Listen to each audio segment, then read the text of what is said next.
I get a letter that says, Mr. Daniel Kalish, I'm insulted. I want to not be I want to not care. That's very honest of you to say that. It's the truth. It's the truth. Wow. I'm not, I can admit much worse things. There's a person inside. A kid sitting in a chair and says, I am bored. That's important. That's a part of him. I'm not excited by this. That's important. That's a part of you.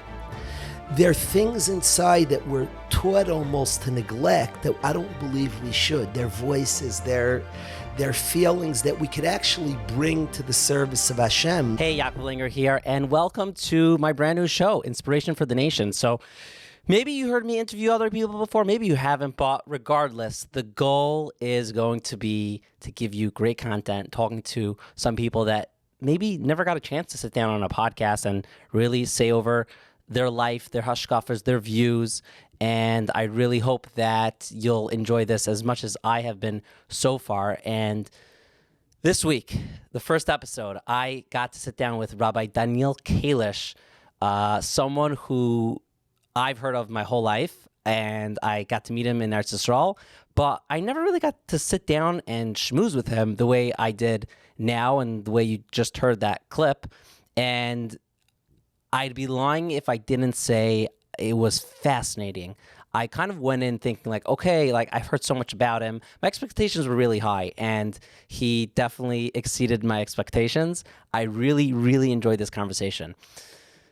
We spoke about so much. We spoke about teenagers, emotional nuance, and just really the revolution that's happening right now. This episode is partnered with YID Flicks. You're going to hear a little more about them soon, but they are the top content creators for, I guess, the Jewish Netflix, kind of. But you'll hear more about them later. And also, this episode is sponsored in memory of Shimon Dovid ben Yaakov Shloima, someone that I knew personally, and you'll hear more about him and his legacy.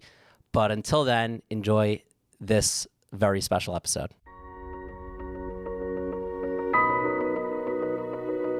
We can all use some inspiration to help us overcome the obstacles we encounter in our lives. Get ready for thrilling conversations about struggle and triumph with those in pursuit of making a positive impact in this world. I'm Yaakov Shloima, and you're listening to Inspiration for the Nation.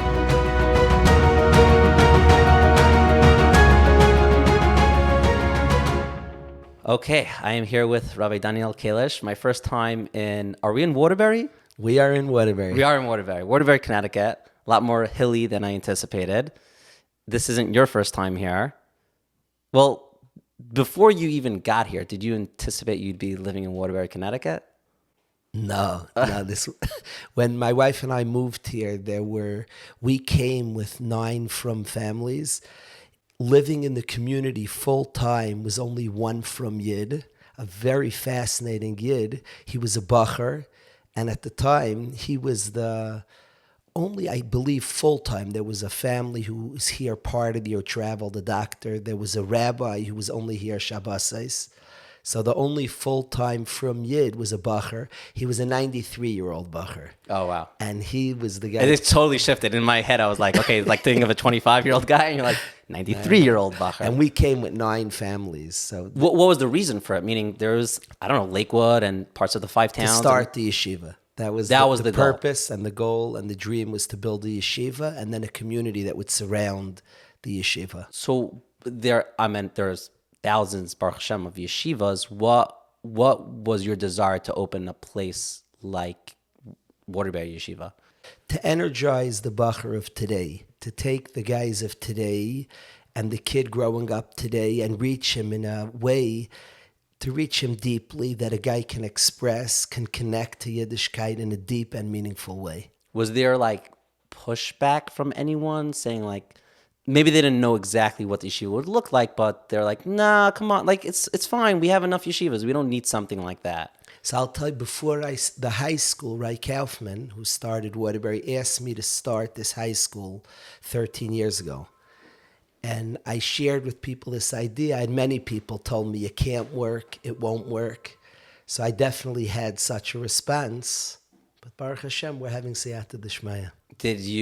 Were you worried about that when people are like, it's not going to work, you can't do it, or those type of things? No. It didn't get to you? No. Why? Because... I think when you're passionate about a mission and you believe in something, then fears that might scare people away, you don't get scared because you believe in something, and I thought this would work. I think, like, to describe the mission of the yeshiva, this is how I would describe the mission of the yeshiva. And this is a thought, when the bus pulls up in September in Elul, and 200 guys, 180 guys show up, there's a pasuk beficha bilvavcha lasaisai about Torah, that beficha lasaisai means that we're capable of keeping Torah. You and I both, it's not a shack that we can keep Shabbos. It's not a shack we can learn. That's beficha. We can physically, externally do Torah. And to some, that's a chiddush. To some people who are struggling, to tell them beficha lasaisai that you are capable of keeping Torah, of following Torah, is a chiddush. But okay, that's one chiddush I want to give over. To many, to most, it's not a chiddush. Bilvavcha lasaisai, I think, is an area that's complicated. Bilvavcha lasaisai means all of us sit in a shiur and the Rebbe's talking, isn't this geschmack? And you're sitting there and thinking, is this so geschmack? Like, right. And there's the guy inside who sits there. And could that guy connect to Yiddishkeit? Can that guy be excited, bilvavcha lasaisai, that we are emotionally able, and inside that person, the one who's thinking, hearing, that we can bond with Yiddishkeit, bilvavcha lasaisai, that I want to connect our generation, I want to connect myself to Yiddishkeit in a deep and meaningful way, bilvavcha lasaisai, that we could take the person we are and emotionally and profoundly connect to Torah is a big mission of the yeshiva. So I was in Yeshiva of Far Rockaway, and I didn't have the zechus of having your father as my Rebbe. I had Rabbi Ginsburg. But so obviously, you know, you had your father who's a Rav, and he's a Rebbe, so you looked up to him like that. But what was the I guess the tipping point that you and the people with you that said, we need this mission statement to exist? Like what happened that there was it seems like there was something missing. So I'll be honest, when I came here 20 years ago, right, Kaufman's vision of the yeshiva was what I just described. I came with older guys who were very, very serious about Torah. Some of them are principals today, marbitzei Torah, rabbanim, therapists, people doing a lot of special things for Klal Yisrael, and a very serious group of guys. And Rabbi Kaufman brought younger guys who were more beginning their journeys to connect to Torah. And the truth is that I was coming to be involved in my part and wasn't necessarily going to be involved in the other part. And over the years, I got pulled in. And I started seeing it. So it really changed. Definitely we wanted the yeshiva to be a beautiful Makom Torah. It was really Rabbi Kaufman's vision. And it was this point that every guy can connect to Torah and be excited by Yiddishkeit. And I very much got pulled in. After many years of being in the Beis Medrash, Rabbi Kaufman asked me to start a high school. And at that point in the Mesivta is when I really started getting involved 13 years ago, very, very strongly in this mission. And that's when I saw over the years in the Beis Medrash, being involved in what Rabbi Kaufman had started really pulled me into this world, and to understand that we need to energize the regular kid growing up here to show him, prove to him that he can connect and be excited and internally fired up by Yiddishkeit. It's funny how Hashem puts us in those situations, like had you known like what you would have gotten into, maybe back then you would have said like, I don't know if it's my type, but Hashem, it seems like, at least in my life, but I'm sure in a lot of people's lives listening, puts us in those situations where we're like, no, this isn't for me, I don't know, and then we look back and we're like, thank you Hashem for putting me in that place and getting to me where I am now. It's interesting. So what you just said, Yaakov, is spot on. It fascinates me. You're doing a lot yourself. How we come to our idealism, I definitely wanted to impact. And my Rebbe Reiper fired myself and my friends up to be idealistic. Rabbi Chilper? Yes. Oh. And Which one we're going to have him on? He's a special. I feel that the idealism that he gave over changed my life. He actually, when I was a youngster, described to me yeshiva that he wants me to start. Really? Yeah, yeah. And it was it like this? I can't say. I don't know. I don't know. I've never asked him, was this what you envisioned? I never asked, man. I don't remember the exact details, but it was kind of interesting when I was younger and I wasn't thinking about this. Describing the yeshiva I should start was interesting, but nonetheless, Rabbi Per fired us up to be idealistic. So I knew I wanted to impact and teach. I had different thoughts what I would do. But the way this came about, Ashkachas Hashem, is wild. And just to see you're led and guided and pushed towards something, how it happened. My wife and I laugh about how it happened, how it came to be. It's all Yad Hashem, how it came to be. I want to describe a little bit the yeshiva. I think it would be instructive. I want to describe schools by their nature. A school by their nature I don't find to be very inspiring places. I tend to wonder, I would ask you, Yaakov, what you thought if we had a kid who wasn't not from kid, didn't grow up, not knowledgeable. Like a child of yours or no, a let's student? say you had a teenager who wasn't from. Got it. Would you think he would become from in our schools? Just going through, sits in 10th, 11th, 12th, would he become from? No, I don't think so. I'm worried about that question. And I don't know if schools are that inspiring. They're somewhat dry. A secular school tend to be very, very dry. Their classes, your worries, who you are, what's going on inside of you, this is the structure. The bell rings, grade, class, test. They're not very inspiring places. I don't find them to be inspiring. And I tend to wonder if a kid, only to bring out that point, would a kid just become from? So there are really three responses to the dryness of schools. I want to talk about what we're doing. I think it has value to Klal Yisrael. I'm thirsty to hear what you're about to say. So I want to describe three responses to the school system, to the dryness. Response number one is there's a genre of schools that do this. I'm not very into this. I'm not very into it, not b'shita. It's just not what energizes me. It's not what I feel I want to give to a youngster. There's one genre of school that says to a kid who's just gone to school, been very bored, disconnected, and sits in classes, maybe even Gemara lectures, and is not feeling anything. And so they give him fun. So they go on a ski trip once a week. So they take them fun places. So we give, here you'll get fun. And that's a genre of school, a response to the dry school system, is here we give more fun. And what's the downside with the ski trip mahalach? I'm not against fun. Fun is, everybody needs some adventure and excitement in their life. I'm not like coming to knock. It's good that a kid has fun, and many kids, just the fact that they have fun, that's nice. That's not what I want to give. That's not what I learned and want to give.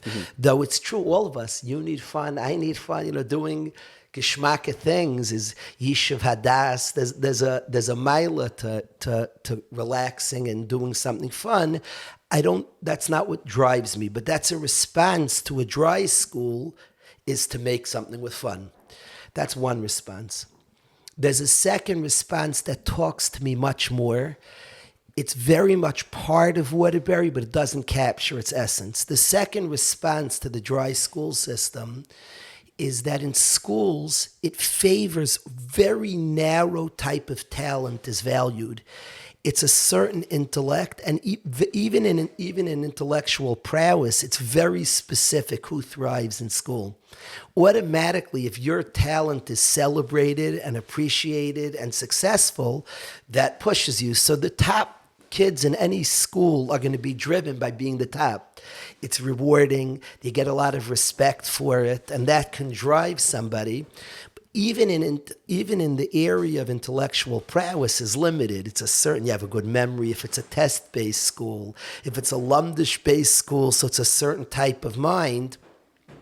I find it very limited what's celebrated, what's usable, what's considered valuable and precious.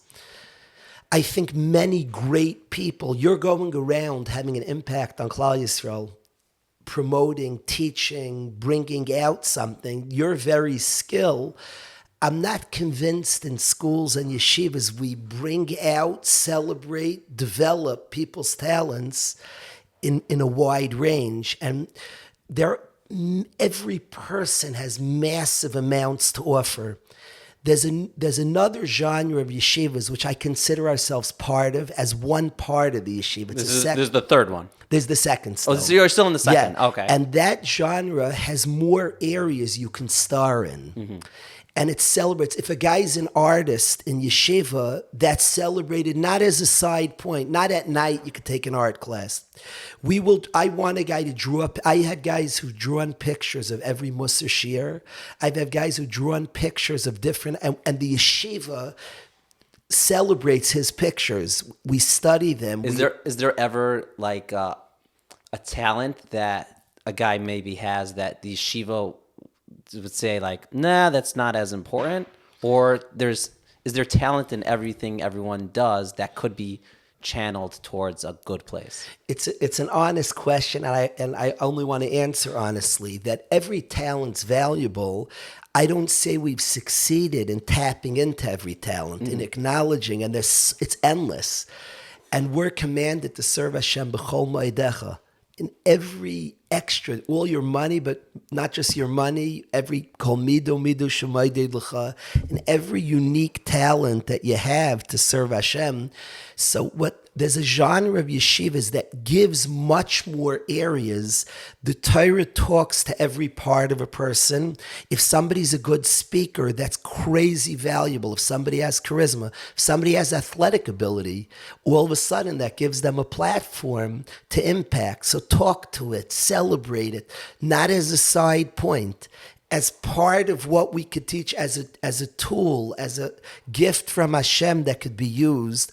So the one I was very, very happy. My wife and I saw a documentary about Rameir Shapiro that we appreciated a lot.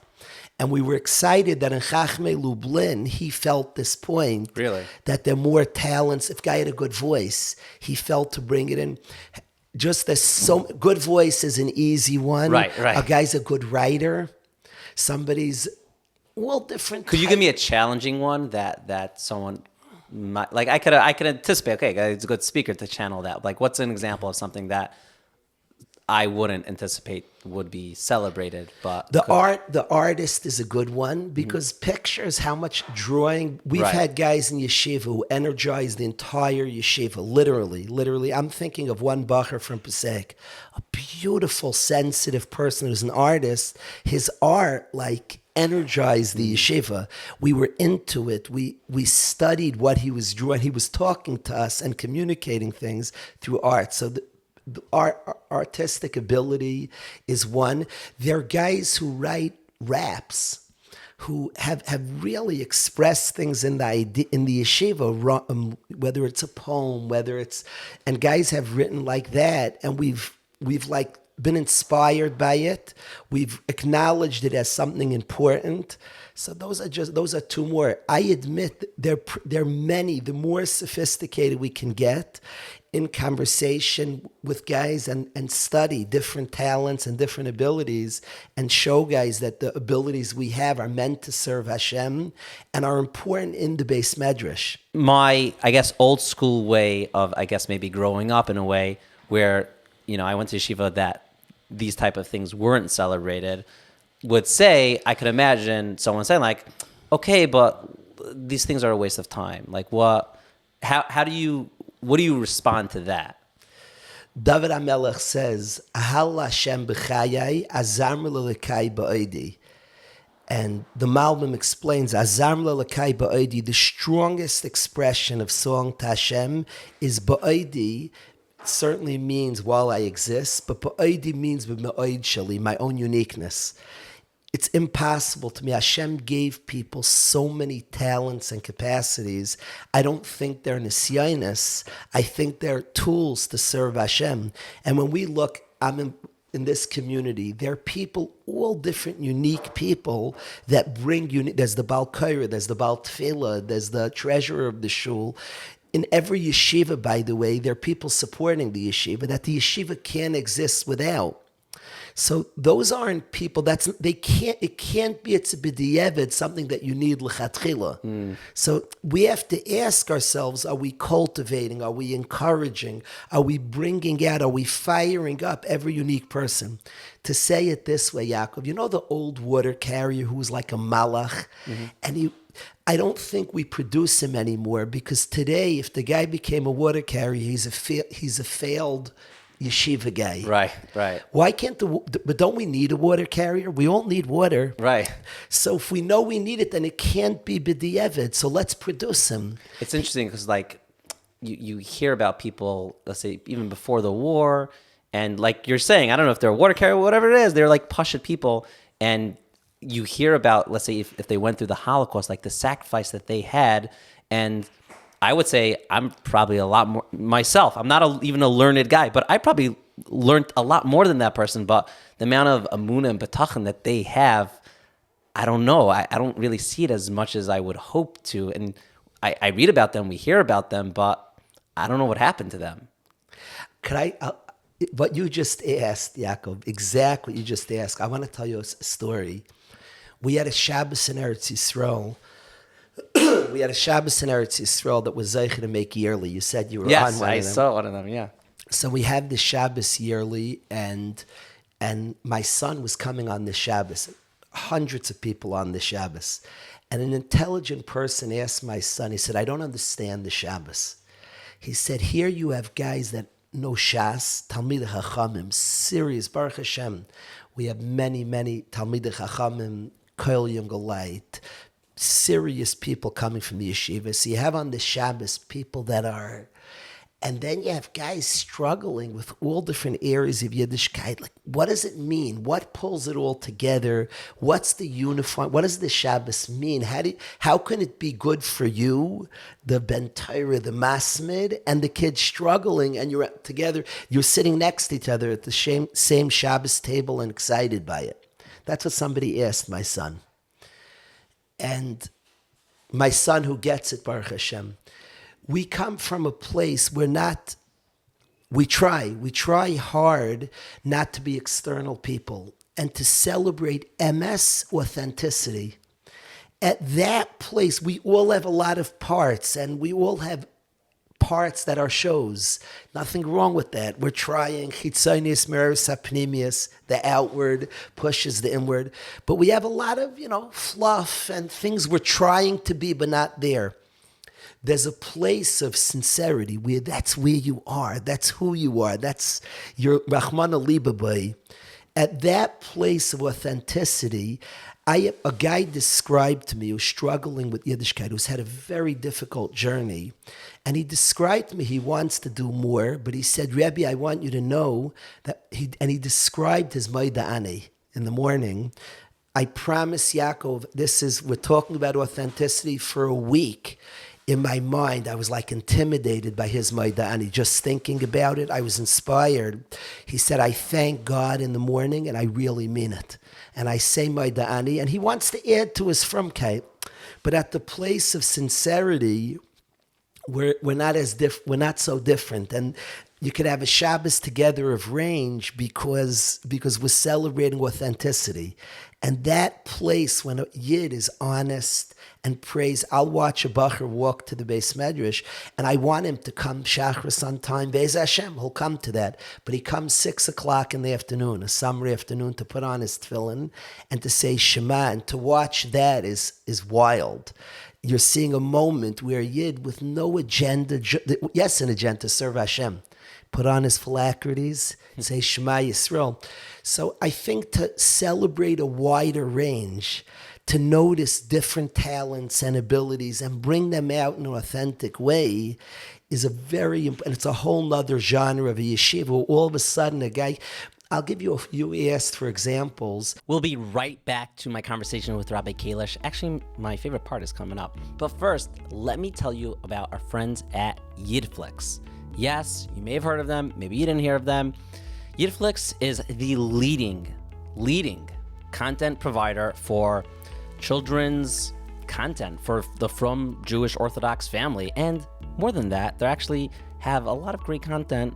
You might find some living acclaim stuff there that's for older people as well. So you're probably watching or listening to this on YouTube or Spotify or Apple Podcasts, and that makes sense. But a lot of times you don't want your 10-year-old going on YouTube because who knows what's going to be next? Who knows what's going to happen? Or you don't want them going on some foreign site. With YID Flicks, you can know and trust that the content there is the Torah, is the content for Ben Torah. It's great, it's fun. They always add in new stuff so you never get bored. And for $9.99 a month or $89.99 a year, you get full access.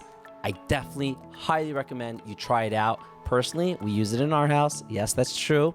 And it's a great source. I know I could put it on. My son's actually going to learn something. Get some, learn about the Megillah with Megillas Lester. Or you could go there and you'll see all the incredible content they have. And check it out. The link is in the description. So go, try it out. And now back to the episode with Rabbi Kalish. There are kids that are very acrobatic. Mm-hmm. We have a number of guys parkour. They can do backflips. So it sounds like, okay, you can flip. How many people could you make happy with that? And you see them in yeshiva, they're doing their flips. By the way, randomly at some event of the yeshiva, a guy will come forward and flip. I'll even tell you at a Mussar Shmooze, I'll see a day in the middle of the winter and the whole place is very tired and drained. I'll call up a guy. This is not a common occurrence, but I've done it already. Call up a guy, let him do a flip, and he wakes up the chevra and cheers up the chevra and ignites. But talents matter. Talents can be tapped into. So I think that's a second type of yeshiva. Yeah, I'm holding. Getting ready for the third one still. So the second type is a wider range of talents are celebrated even within Chachma. I have seen people who are not known to be smart because I think people are brilliant. I think a brain is a wild place that every human being has. If we learn to tap into creativity, there's memory, there's different types of intelligence. If we lean in harder and more, we'll see this tremendous talents by people. So that's the second genre of yeshiva. I do consider us part of that as well. So that's second. The third thing is what I want to get to, and that's really like the heart and soul of the yeshiva, along with that second genre of yeshiva that celebrates more. The third thing is the honest conversation.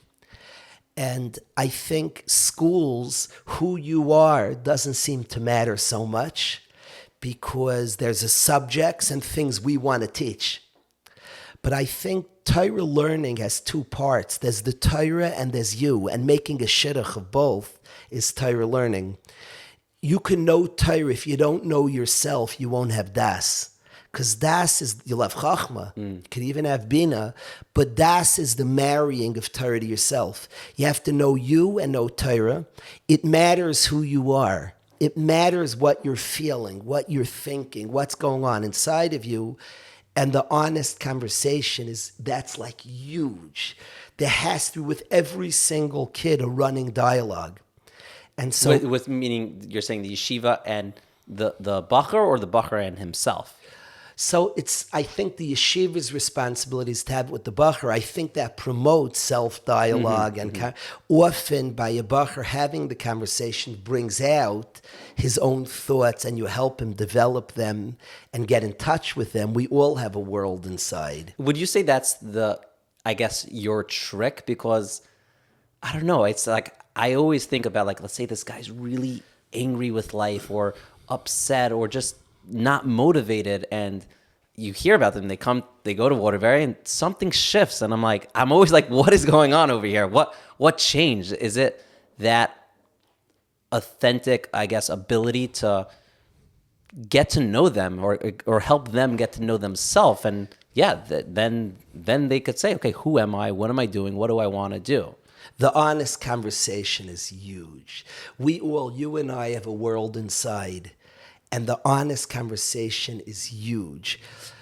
there's a sense, and I want to say that I'm a student of the guys. It's changed my life.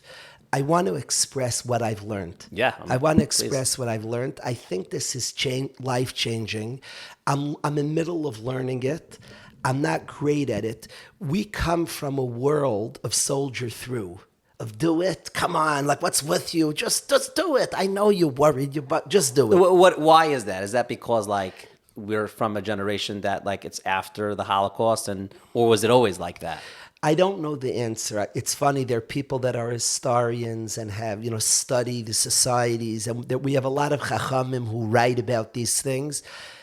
I don't know. I don't like make a study of it. I don't know. And I don't know how long it was that way, but definitely our mentality, my own mentality, personally growing up, my own mentality is just do it. Right. And that's what I did. That's what I did in my own personal life. Just do it. The Nike, just do it. Right. So that just do it. And this feeling, just do it. Just come on, learn, and, it will take care of itself. Right. That's what I got from many of my Rebbeim, wonderfully. And Baruch Hashem, there's a value, tremendous value. We all of a sudden have a generation that's calling out. And I'm not convinced when you're seeing your son do it that I'm not convinced that's your son. I'm actually convinced that's a piece of you. Rav Tzadok says your children are your deepest thoughts. That's not somebody else doing something and let me get in touch with that struggling kid. I actually think that's you. There's a line from Winston Churchill. He saw a lame person. He said, "But for the grace of God, there goes I." And I want to say on the kid struggling, take out that line and just say, "There goes I." That's you. That's us. The generation today is calling out. I would call it emotional nuance. And they're demanding by their calls, and what they're saying is we have a world inside, we're struggling. You might have been able just to soldier through, but you might have left out a part of yourself. In the service of Hashem, I'll give an example, Yaakov. Rabbi Yisrael Salanter said when he walks into a room and people stand up, he feels sick, which makes sense. Covid's very dangerous. COVID's really dangerous because we're talking about a world of real, and the world of honor can make pretend people. You speak, everybody says, "Yay!" Right. There's a world of authentic, and COVID's very dangerous. Getting honor, getting respected is a serious danger in the world of real. And so Rabbi Yisrael expressed that, an honest person. But Rabbi Yisrael said then he saw somebody not standing up and he was sick for the day. And there's something so cool. There's something so cool that Rabbi Yisrael was in touch with every part of himself. I get a letter that says, "Mr. Daniel Kalish, I'm insulted." I want to not be. I want to not care. That's very honest of you to say that. It's the truth. It's the truth. Wow. I'm not. I can admit much worse things. There's a person inside. A kid sitting in a chair and says, "I am bored." That's important. That's a part of him. That's not. I'm not excited by this. That's important. That's a part of you. There are things inside that we're taught almost to neglect that I don't believe we should. Their voices, their feelings that we could actually bring to the service of Hashem if we pay attention, if we learn what it's saying, if we bring that to service of Hashem also. I'll give an example, Yaakov. There's like somewhat extreme. I'm going to talk in the world of addiction, which is more rampant today probably than it's been in the past, perhaps. And in the world of addiction, people struggle. They're heroes to me, the people that are fighting and battling. And when people struggle like that, they are forced to be honest with different parts of themselves where they can't survive if they're not honest, to different emotional holes inside of themselves, different feelings of loneliness they had in youth. And they have no choice but to address all the different parts of themselves, what they call triggers, all the different holes inside. And that's on one example, that community, that amazing community that teaches all of us to really deal with all parts of ourselves. And to me, today, what kids are calling out, and what I think parents and mechanchim, not just klape the kids, but klape ourselves, they're calling out emotional nuance. They're saying things, and they want us to hear it. I could say on myself that guys have called me out on this, that you're listening, but you're not hearing. And you don't get it, and they want you. And when a bacher comes and cries and talks, I want to cheer him up. I want to give him a hug, and that's nice. But much more important is to hear what he's saying and to sit with him where he is. He's crying out with something. Feel what he's feeling. When you do that, there's tremendous healing in that. But maybe someone with their own kids, I hear it, but how do you do that with so many people? Isn't that emotionally so burdening to be there with someone with all the pain they're going through? I want to say, what I find the hard part is not because it's so many people, or because it's hard because because I ignore my own emotional stuff. So you're saying, how could I be there for someone else if I'm not there for myself? We do that ourselves. We ignore that own part of it. But I'm soldiering through. I'm powering through. It's interesting because I'm thinking of, let's say, a parent of the old mahalech of like, just do it, trying to deal with their kid who's like, I need you emotionally. But if the parent can't even emotionally be there for themselves, what do? You are so spot on. I'm just mimicking what you're saying. I'm hearing what you're saying. This is the revolution, Yaakov. This is it. Because I don't think it's all of a sudden, if I'm right, I don't believe that today's youth are a kid's problem. I think it's a piece of us that's talking, and Hashem is bringing us, and I think we're being misaken. Some the dryness were wonderful tzaddikim. There's YID Flicks, they were bigger than us.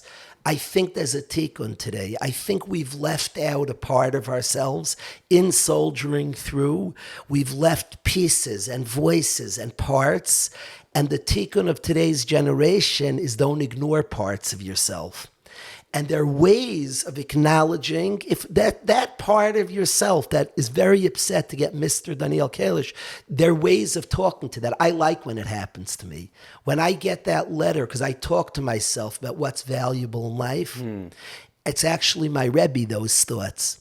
Somebody has jealousy is a lucky man because you could talk to yourself about values of life. When we ignore it and soldier through, we are ignoring big parts of ourselves. We're not bringing our entire Shleima to avodas Hashem, and we're missing out. And we all of a sudden, what you said is precisely true, that you want to listen to, and our children are calling out and frustrated. They're saying something.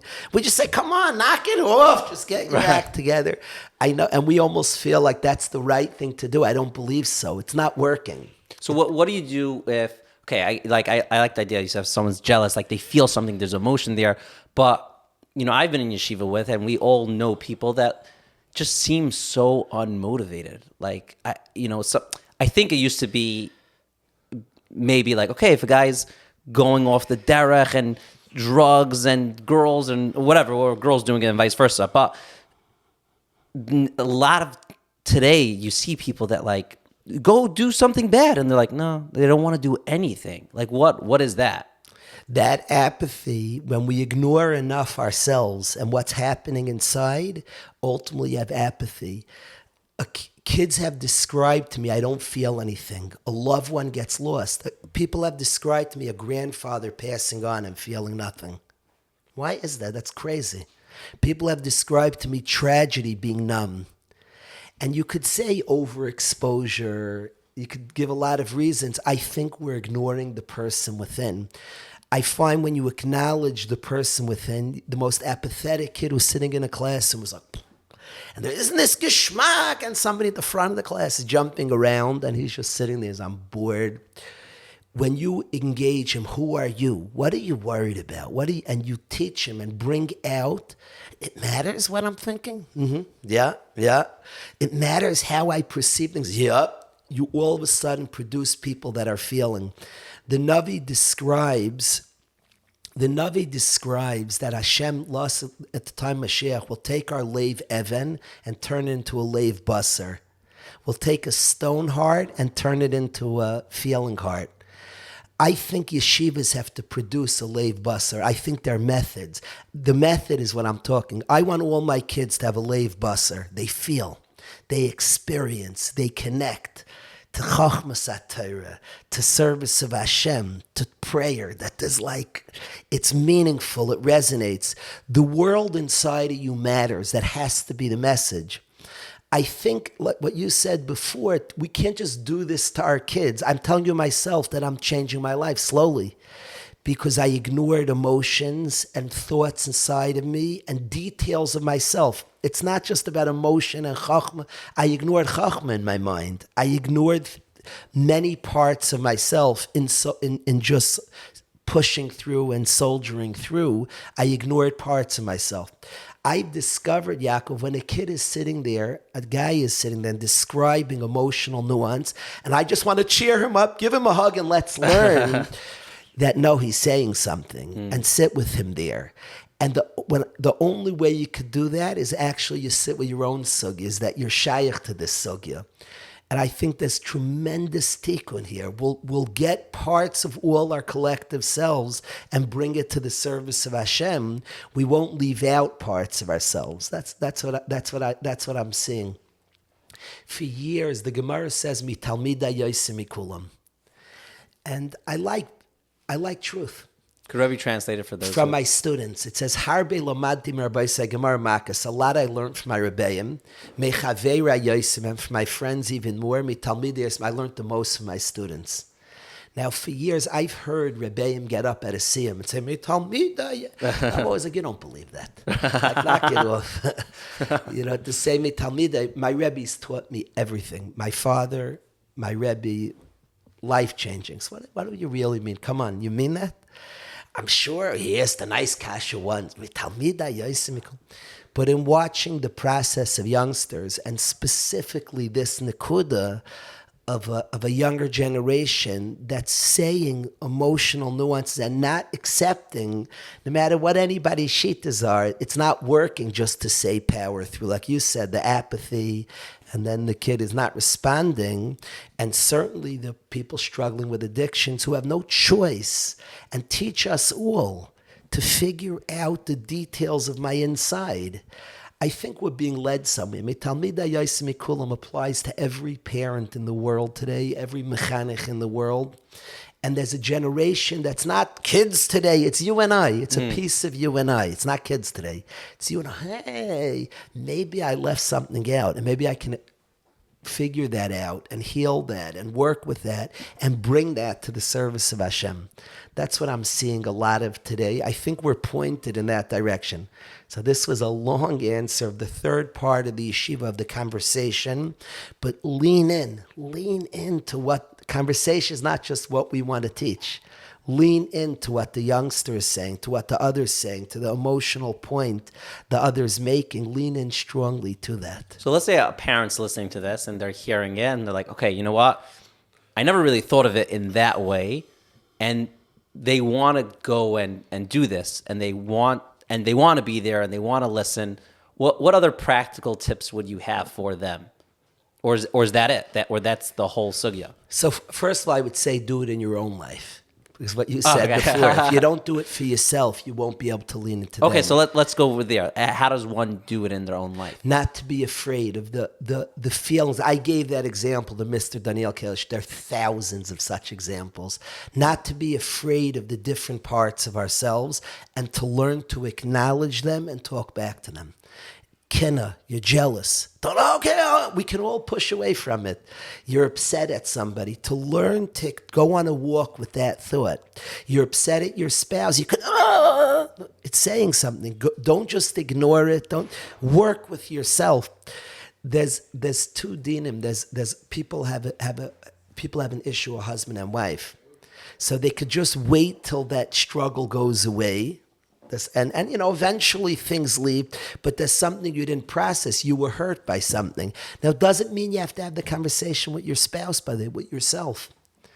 Go on a walk and talk to what. But let's play it out. Let's say someone's like really upset, and they're not happy they're upset, but they say, okay, you know what? Why am I upset? And they like go through it, and they say, okay, I realize why I'm upset, and maybe I want to kill that guy or whatever it is. Like but they know it's not the right thought, but that's how they're feeling. You're saying that's step one. That's excellent. That's step excellent. one is acknowledge what you're feeling. That when you said that word was very important. They said they know it's not the right thought. It's your thought. God gave you this. Right. That I'm upset, says Mr. Daniel Kalish, is the right thought because it's the thought God gave me. Acknowledge it. It's not bad. You'll get places. You know how many madrigas you can get from that thought? You could talk to yourself. The step one is acknowledge what you're feeling, validate the feeling. Hashem made me that way. We're funny. I want to tell you how many Talmidei Chachamim are insecure. And the insecurity stops them, prevents them from doing great things. They walk around feeling nobody respects me. They're human. Right. And you have a big Talmud Chacham, maybe the Rav of a shul, and he has insecure feelings deep that are there, that are dominating him. And he soldiers through. But it limits him. It affects him tremendously. And he's damaged by his insecurities. He's affected in his behavior by his insecurities. That man would be tremendous gains for his whole tzibur, for his family, for Klal Yisrael. He's a wonderful tzaddik. He ignores that he's insecure, and he lives a life. He's nifter with a huge levayan, insecure man. You know how much was left on the table of what he could have been and done if he would have acknowledged his insecurity. We have a generation today that's calling out in pain and forcing us to acknowledge emotional parts. People are very scared that if they acknowledge, we're going to produce like weak people. That's a thing you always hear. I always hear that.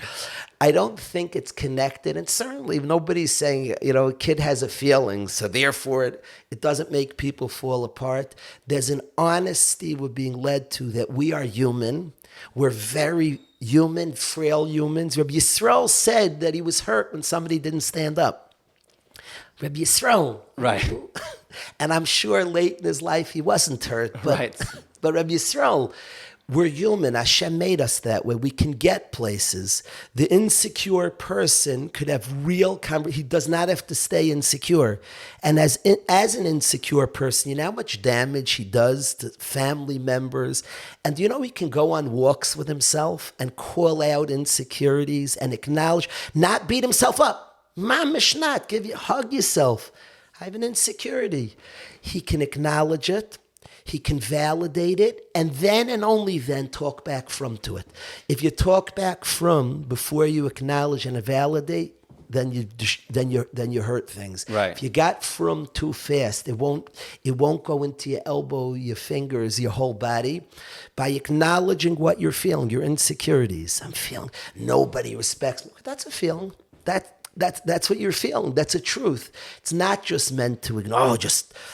I don't know if this is a good example, but I'm literally thinking back to my childhood, and I'm thinking of Mr. Rogers. I don't know if Rebbe's familiar, but like one of his like songs, he's like, if you have a feeling, that was one of his, I don't know if he's not a Jewish mechanic, but one of his things was like, if you have a feeling, like identify that I don't even say it's so sophisticated, but it's like, identify you have a feeling and that's okay. Like that's your feeling, but know that you have a feeling. And he tried to teach like when a kid gets angry, he's like, what is that? Like, why are you angry?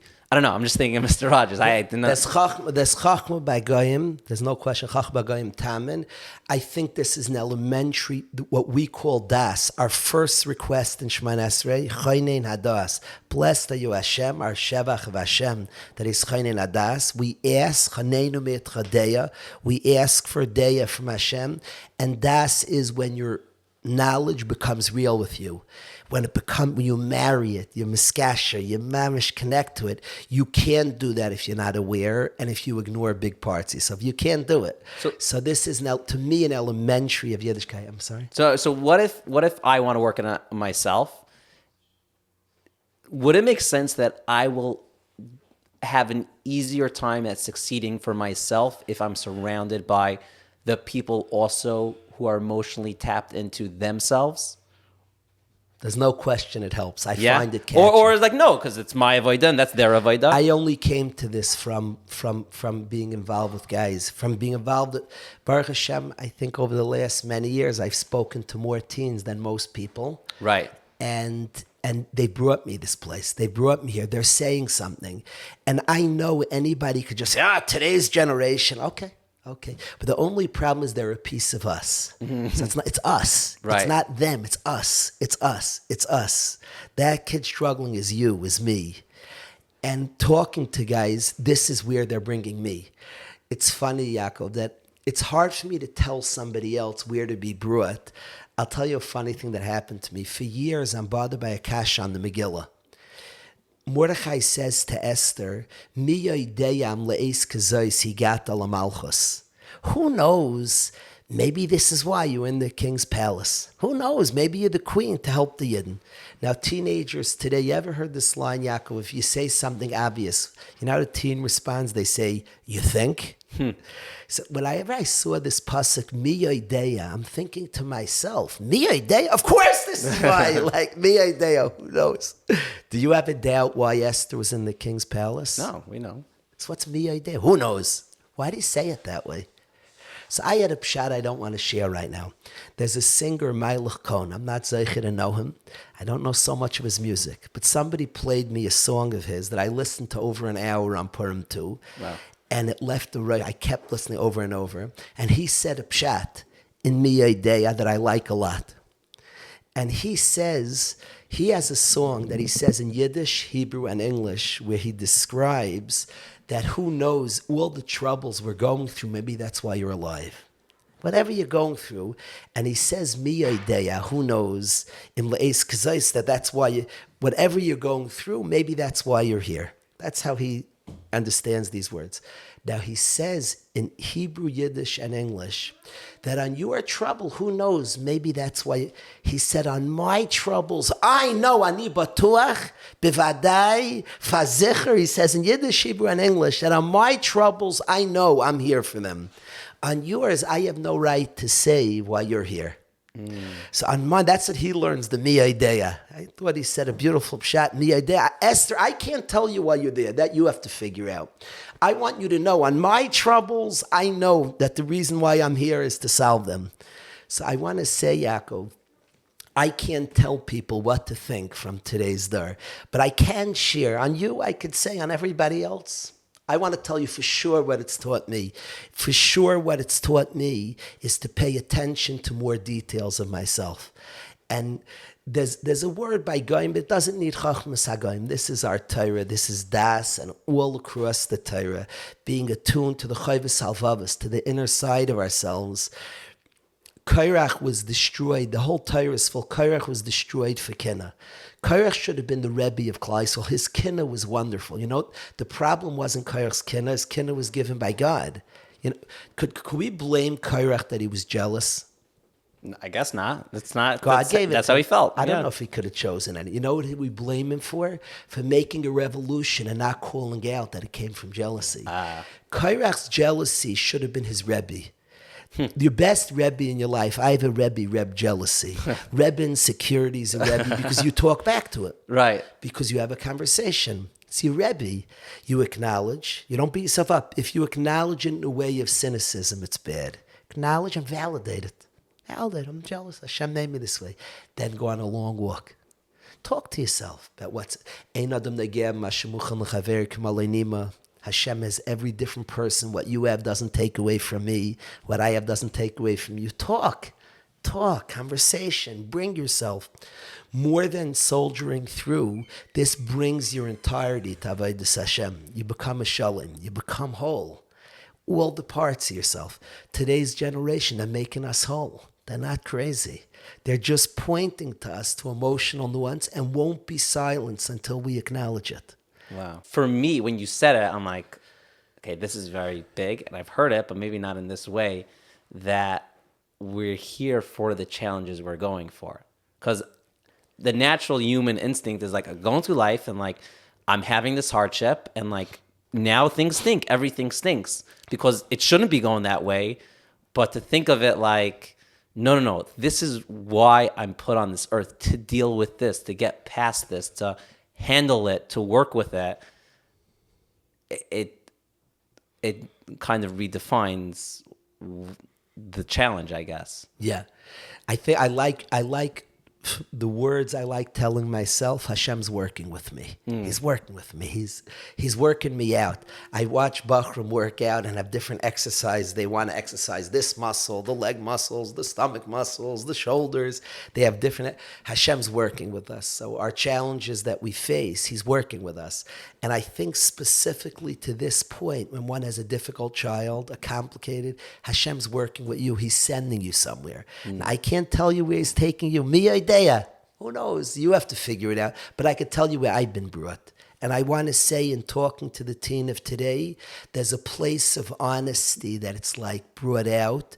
They're demanding honesty. I don't want to say just emotions and parts, honesty, that there's a part of ourselves, acknowledge it, work it through, bring it places. We do it for ourselves. We'll be able to lean into the things they're saying and hear and understand the nuances. Kids are calling out. They're saying something, and we could respond. Just push through. I hear. But I'm not sure we're going to get every part of ourselves. Of course, there's effort, and of course, there's pushing also. But I think we have to bring all the parts of ourselves. A lot's trapped in Mitzrayim. We want to bring it all out. Let's get it all out, every part out. That's what I'm saying. Rabbi Daniel Kalish, thank you very much for having. I'm going to re-listen to this conversation. I really will. There's a lot of really incredible nekudos and different ways of thinking that, it's good. I want to listen to your shirim now. That's really what I got out of this. I appreciate you coming. I appreciate a lot what you're doing. Your conversations going around Klal Yisrael, having the conversations. There's all parts of Klal Yisrael have things to offer. I'm standing here. You're interviewing a lot of teens right now, a lot of very holy teens. I hope I did it some nuance of what they're trying to say, of what they're saying to me, at least what I'm hearing them say. I just want to wish you atzlacha, continue the discussion. I'm talking about conversation, and that's like a part of yeshivas that I want to see brought into all yeshivas. I want to see more conversation. I think a Rebbe, maybe the main part of his job is by the break. Who is he talking to now? Find time at night. I'll tell you something funny, Yaakov, that in yeshiva, I said to the Rebbeim, let's make a kollel. During lunch, let's all learn together. I asked my staff, could we learn together, make a kollel? And the Rebbe said, during lunch, we have to talk to the guys. You can't take away that time. So I'm trying to figure out what to do about that. I was like, wow, you are right. The guys' talking time. So what you're doing, Yaakov, going around, promoting conversation and hearing and listening, you could do this to every Yid in Klal Yisrael. I really fully believe that. I really do. I want to get to all of them, starting with some, but want to get to everyone. Because I guess that was the second point. Like, everyone has something to add. Like, if not, someone said it, like, if you're here, Hashem made you for a reason and you have a purpose. So, okay, great. Let's figure that out. And what do you have to add? And yeah. You're spot on. Keep doing your thing. I appreciate you came all the way to Connecticut. I would have gone to Australia to talk to you. So I appreciate that you came here. And maybe if we got a nakuda here, you can get a nakuda everywhere. Continue, pick up all the nakudas some klai. So let's spread the conversation. Continue that tzlacha. Amen. There you have it. I still can't believe that I actually got to speak to Rabbi Daniel Kalish. And there's a lesson that I want to say that actually didn't come out in this episode, but for me, it means a lot. I've interviewed a bunch of people now, over 80 people, and the first person to tell me, no, I don't want to come on the podcast, was Rabbi Daniel Kalish, and that was 2 years ago. Obviously, he said no in the kindest way possible, and he didn't really give a reason, and I still, to this day, I don't really know his reason, but it's just wild for me. I always thought, like, okay, I'll never be able to get to schmooze with him and show the world our conversation, and I don't know. I think the idea here is to really never give up. I guess I was persistent, not in an annoying way, and he was finally maskim, and I think he's happy we had this conversation. I'm definitely happy we had this conversation. If you're listening to this podcast, please, you've heard me say this before, rate us 5 stars, whether you're on Spotify or Apple. If you're watching this on Living L'Chaim's YouTube channel, subscribe. Please share this with friends and family. It means the world to me. The best thing you could do for me is share this with your friends and family. Share it with your mother, your bubby, your Zaidi, your neighbor who's not Jewish. I don't know. A lot of people can enjoy this, but yeah, please share it. And yeah, the plan is that I'm gonna be coming out with a new episode audio every Motzei Shabbos, and Tuesday a new video on the Living L'Chaim channel. So get ready, buckle up, and lastly, go check out YID Flicks in the show notes. Great content, and try it for a month. Chances are you're going to be there for the year. Enjoy, and L'Chaim.